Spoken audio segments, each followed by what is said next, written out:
Hello everyone. आज हम लोग डिस्कस करने वाले हैं how to scale up a system, right. How to scale up your design. जब भी आप कुछ बिल्ड करते हो तो ज़्यादा यूज़र्स के लिए उसको कैसे बिल्ड किया जाए। तो बेसिकली सबसे पहले मैं डिस्कस करूँगा कि फ़्लो कैसा होता है, how a web server works. तो इनिशियली जब हर कोई स्टार्ट करता है तो इनिशियली सब लोग स्टार्ट करते हैं सिंगल सर्वर सेटअप। अगर आपको पहले स्केल करना है तो उससे पहले आपको ये पता होना चाहिए कि सिंगल सर्वर सेटअप कैसे काम करता है। तो यूज़र पर्सपेक्टिव से suppose this is a user, अब आप यूज़र हैं तो आप दो तरीके से नेट से इंटरेक्ट कर सकते हैं। एक हो गया आपका वेब ब्राउज़र और लेट अस सपोज अदर हो गया आपका मोबाइल ऐप। सो बेसिकली ये दो चीज़ें हैं जिनके यूज़ से आप किसी भी वेबसाइट को या फिर कहीं भी आप इंटरेक्ट करेंगे। तो जनरली क्या होता है, आप सपोज सर्च करते हैं www.mywebsite.com, राइट। तो वो आपको एक डाइवर्ट कर देता है किसी वेबसाइट पे। तो बेसिकली क्या होता है, वहाँ पे एक वेब सर्वर प्रेजेंट है जिससे वो इंटरेक्ट कर रहा है। तो ये तो आपको दिख रहा है जो ऐसा हो रहा है, बट यूजुअली क्या होता है, इसके बीच में एक और स्टेप होता है कि जब वेब सर्वर कॉल करता है किसी भी www.website.com, तो पहले वो कॉल जाती है DNS पे। DNS होता है आपका डोमेन नेम सर्वर। तो ये बेसिकली क्या करता है, इसका इतना ही काम है, जब भी आपने कोई भी डोमेन भेजा, ये नेम भेजा आपने website.com, तो एक्चुअली स्टोर तो IP एड्रेसेस है ना, जहाँ पे कोई भी सर्वर प्रेजेंट है। इस सर्वर का कोई ना कोई एड्रेस होगा, वही IP एड्रेस है जो ये रिटर्न करता है। और IP address generally looks like 1.127.27.00 something like this, ऐसा दिखता है IP एड्रेस। तो ये होता है बिहाइंड द सीन काम। सिमिलरली तो ये हो गया आपका सिंगल सर्वर सेटअप।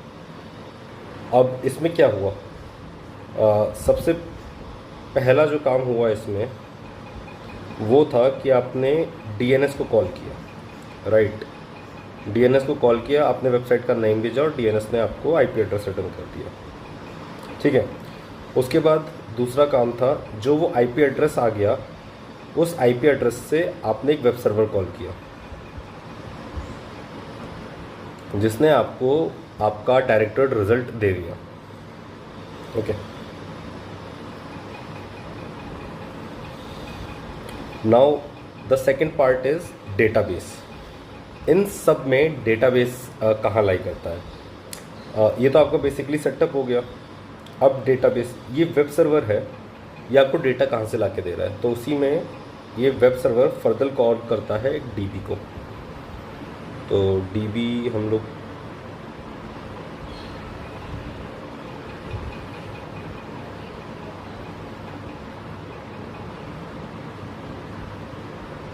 तो जब भी वेब सर्वर से कॉल होगी तो ये यहाँ पे रीड, राइट या फिर अपडेट ऑपरेशंस परफॉर्म कर सकते हो आप इस DB पे, और ये DB आपको डेटा रिटर्न कर देगा as a result, returns data, ठीक है। तो यहाँ पे थर्ड स्टेप जोड़ देता हूँ मैं, DB कॉल रिटर्न डेटा,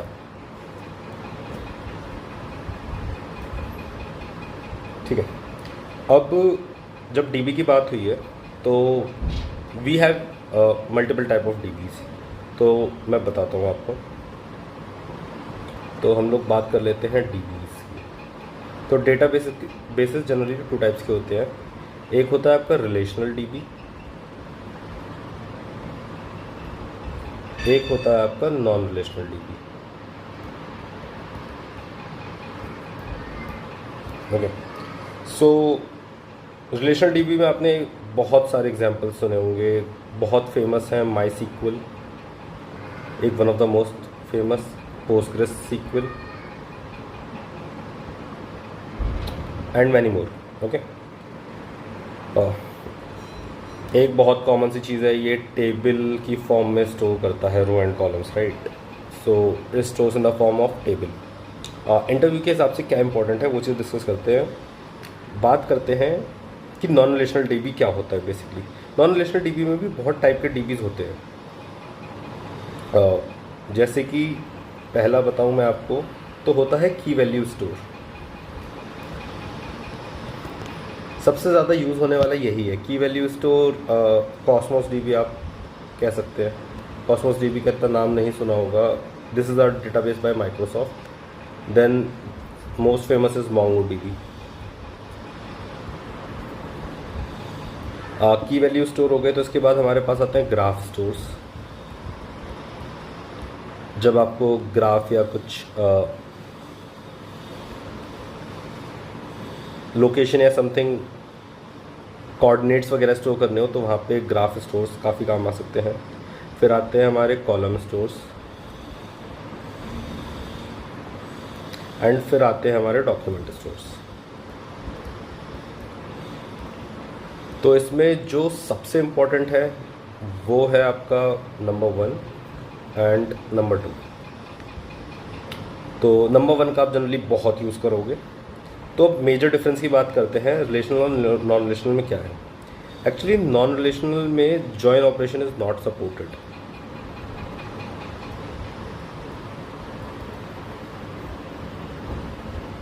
इससे क्या इशू होता है या फिर क्या डिफरेंस आ जाता है। तो जैसे कि आप रिलेशनल डीबी में आप फॉरेन की और प्राइमरी की का रिलेशन रखते हैं, तो उससे क्या होता है, आप दो डीबीज़ को ज्वाइन करके अगर दोनों में से किसी भी टेबल में कोई इन्फॉर्मेशन है तो आप वो निकाल सकते हैं, बट वो काम नॉन रिलेशनल डीबी में नहीं हो पाता। So this is the major difference जो माइट भी कभी काम आ सकता है इंटरव्यूज़, क्वेश्चंस में और समथिंग में। तो अब देखते हैं यूज़। रिलेशनल डीबी आप मोस्ट ऑफ द प्लेसेस में यूज़ कर सकते हो। बहुत पुराने हैं, बहुत रिलायबल है, तो कहीं भी यूज़ हो सकते हैं। अब मेजर क्वेश्चन है नॉन रिलेशनल डीबी को कब और क्यों यूज़ करना चाहिए। तो यूजेस, वेयर टू यूज़।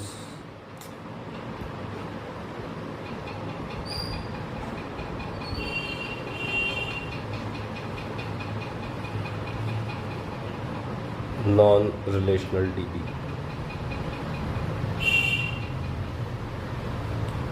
तो जहाँ पे आपको सुपर लो लेटेंसी चाहिए, दीज आर वेरी फास्ट, तो वहाँ पे हम इसको यूज़ कर सकते हैं। दूसरा मोस्ट कॉमन है अनस्ट्रक्चर्ड डेटा। आप कुछ भी स्टोर कर सकते हैं इनमें, है ना। तो वहाँ पे ये यूज़ हो सकते हैं, जैसे कि आप देख रहे हैं ग्राफ स्टोर्स है, कॉलम स्टोर्स है, डॉक्यूमेंट स्टोर्स है।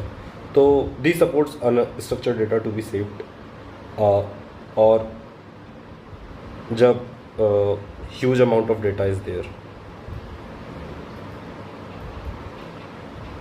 at these places, we can store the non-relational DB. Like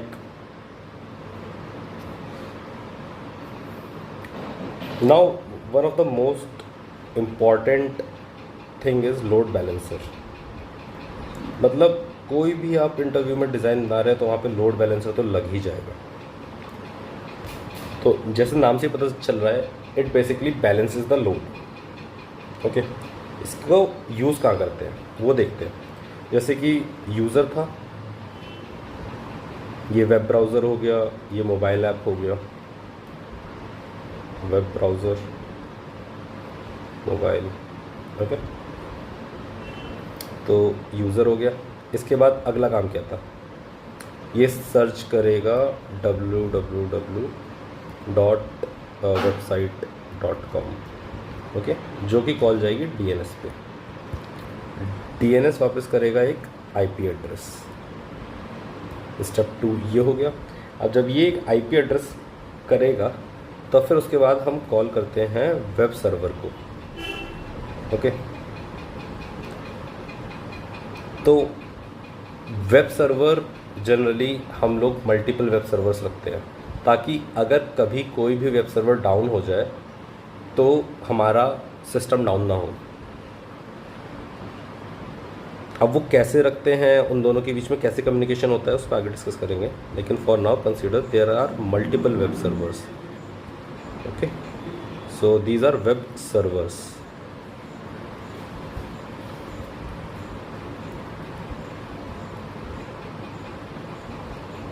अब बात करते हैं लोड बैलेंसर की क्या ज़रूरत होती है। सी, अगर आप कोई कॉल कर रहे हो तो आपने कॉल किया तो सारी कॉल हो सकता है सर्वर 1 पे चली जाए, सर्वर 2 पे जाए ना जब तक सर्वर 1 पे लोड है, राइट। तो इस चीज़ को टैकल करने के लिए लोड बैलेंसर लगाया जाता है। कुछ ऐसा सिंबल होता है लोड बैलेंसर का। This is our load balancer. तो ये क्या करता है, ये लोड को बैलेंस कर देगा। 50% ऑफ द कॉल सर्वर 1 में जाए, 50% ऑफ द कॉल सर्वर 2 में जाए। अब ये ज़रूरी नहीं है 50-50 ही हो, इसकी भी मल्टीपल कन्फिग्रेशन होती है। आपको कैसे चाहिए आप वैसे इसको कन्फिगर कर सकते हो,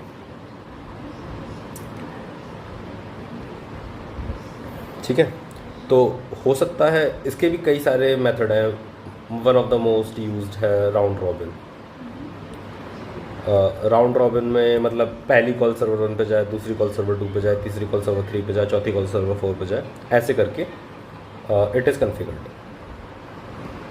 अभी हमारा वो टॉपिक नहीं है, तो ठीक है। अब इस डिज़ाइन में बात की, जो आईपी एड्रेस आई वो आईपी एड्रेस था लोड बैलेंसर का। लोड बैलेंसर पे गया, फिर लोड बैलेंसर ने डिसाइड किया कि कॉल को सर्वर 1 पे भेजना है या सर्वर 2 पे भेजना है। अब अगर आपने लोड बैलेंसर लगा दिया तो क्या डिफरेंस आ जाता है, राइट।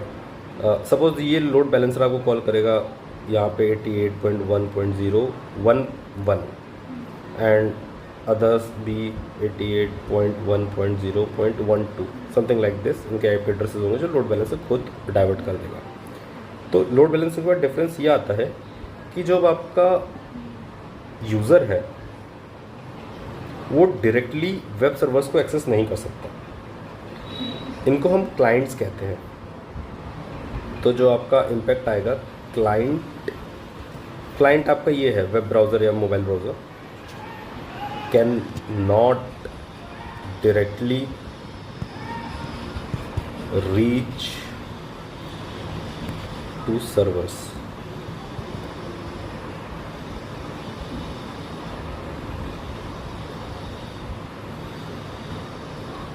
ठीक है।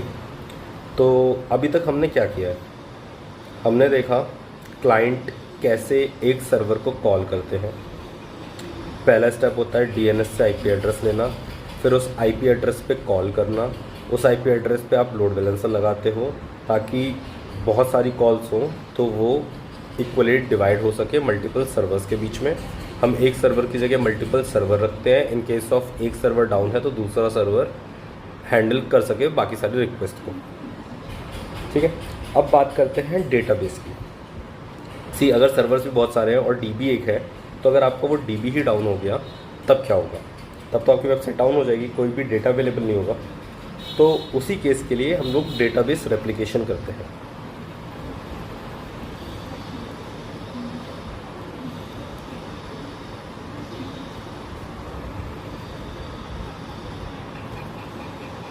अभी डेटाबेस रेप्लिकेशन क्या होता है, तो एक मास्टर स्लेव आर्किटेक्चर होता है। मास्टर स्लेव आर्किटेक्चर का मतलब सिंपल सा है कि master can only be one and multiple slave हो सकते हैं, ठीक है। तो अभी ये कुछ भी काम की इन्फॉर्मेशन नहीं है, बस मास्टर स्लेव एक टर्म है जो याद रखो अगर कभी किसी को समझाना हो।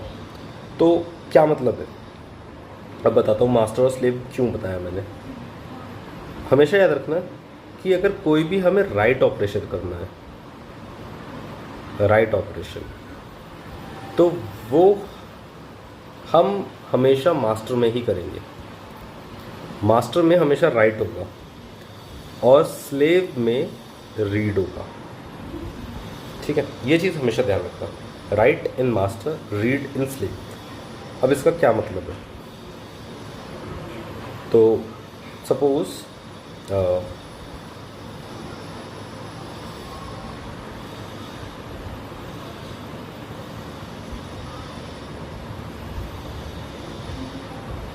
these are our servers, okay, and अब हमारे पास मल्टीपल डीबीज हैं, okay. This is our DB then we have further, let us suppose this is 1 dB, this is 1 dB, this is 1 dB. Okay,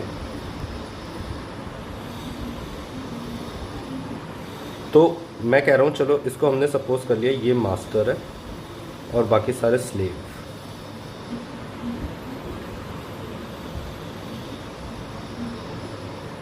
तो क्या होगा जब भी ये सर्वर कोई भी राइट ऑपरेशन करेगा तो वो राइट ऑपरेशन होगा मास्टर डीबी पे, और ये सर्वर अगर कोई भी रीड ऑपरेशन करेगा तो वो होगा हमारे स्लेव के ऊपर। ओके, और उसके बाद जब भी कोई ऑपरेशन हो जाएगा हमारा होगा डेटा रेप्लिकेशन।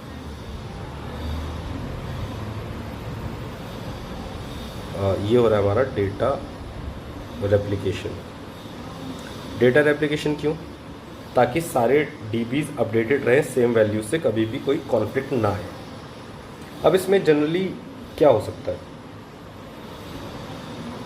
एक तो पहली चीज़ है लोड कम आएगा एक डीबी के ऊपर। अब आप जनरली क्या होता है, रीड बहुत सारे होते हैं और राइट्स कम होते हैं। किसी भी नॉर्मल वेबसाइट में रीड ऑपरेशन का यूज़ काफ़ी ज़्यादा होता है कंपेयर टू राइट ऑपरेशन। तो इससे जो है आपका एक तो लोड डाइवर्ट हो गया। कहाँ लिखूँ, चलो यहीं बताता हूँ।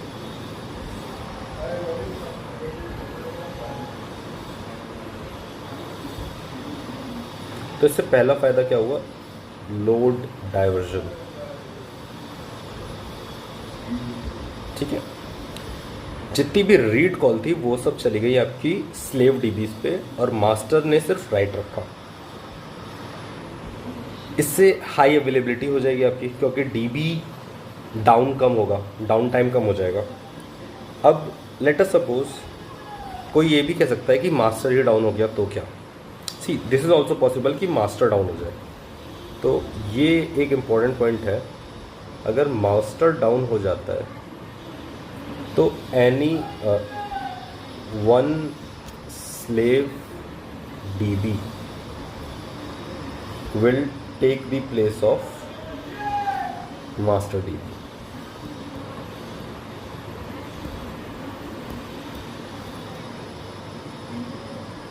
तो any of the slaves will become a master and process वही कंटिन्यू रहेगा।